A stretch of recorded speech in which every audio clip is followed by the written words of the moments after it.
నమస్తే. సో, ఈరోజు అందరూ కూడా కార్తీక మాసం చివరి రోజు సెలబ్రేషన్ చేస్తున్నారని అనుకుంటున్నాను. సో, అసలు ఈ చివరి రోజు మనము పోలినైతే మనం స్మరించుకుంటూ ఉంటాం. అసలు ఈ పోలి స్వర్గ కథ ఏంటో తెలుసుకుందామా షార్ట్‌గా. సో, పూర్వం ఒక అత్తగారైతే ఉండేవారనమాట. సో, ఆవిడకి 5 కొడుకులు. 5 కొడుకులకి మ్యారేజ్ చేసింది. నలుగురు కోడళ్ళంటే చాలా ఇష్టం. ఈ ఐదో కోడలు పోలి తనకిష్టం ఉండేది కాదు. సో, తనెలా చూసేదో మిగతా తోటికోడళ్ళు కూడా అలాగే చూసి అన్ని ఇంటి పనులు గట్టా అన్నీ తనతోనే చేపించుకుని, సో, భర్తకి చాడీలు చెప్పి అన్నీ చెప్పడం గట్టా చేసేవారు.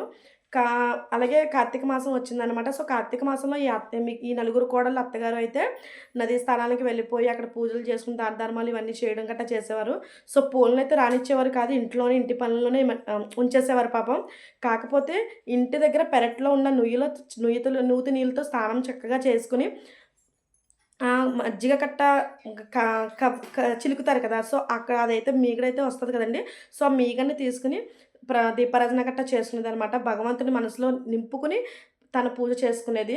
సో, మళ్ళీ అత్తగారికి ఆ దీపం కనిపించకూడదనేసి వెనకాతల తులసి చెట్టు వెనకాతలైతే దాచేసేదనమాట. సో, ఇలా మహావిష్ణువు ఈమె భక్తికి ఎంతో మెచ్చి సుశీలుడు అనే ఒక భటుడినైతే పంపారనమాట. సో, ఆవిడని ఇలా అలాగే మనకి స్వర్గాన్ని తీసుకురండి అనేసి ఆ బంగారు రథంతో పూలనైతే స్వర్గానికైతే తీసుకెళ్లారు. సో, మహావిష్ణువు దర్శనం అయితే ఆవిడకి కలిగించారనమాట. సో, ఇంకా డీటెయిల్‌గా తెలుసుకోవాలనుకుంటే గనక మన ఛానల్‌లో లాంగ్ వీడియో ఉంది. సో, వెంటనే వెళ్లి వాచ్ చేసేయండి. వీడియో నచ్చినట్లయితే లైక్ చేయండి, షేర్ చేయండి, కామెంట్ చేయండి. సబ్స్క్రైబ్ చేసుకోవడం మర్చిపోవద్దు. Bye bye.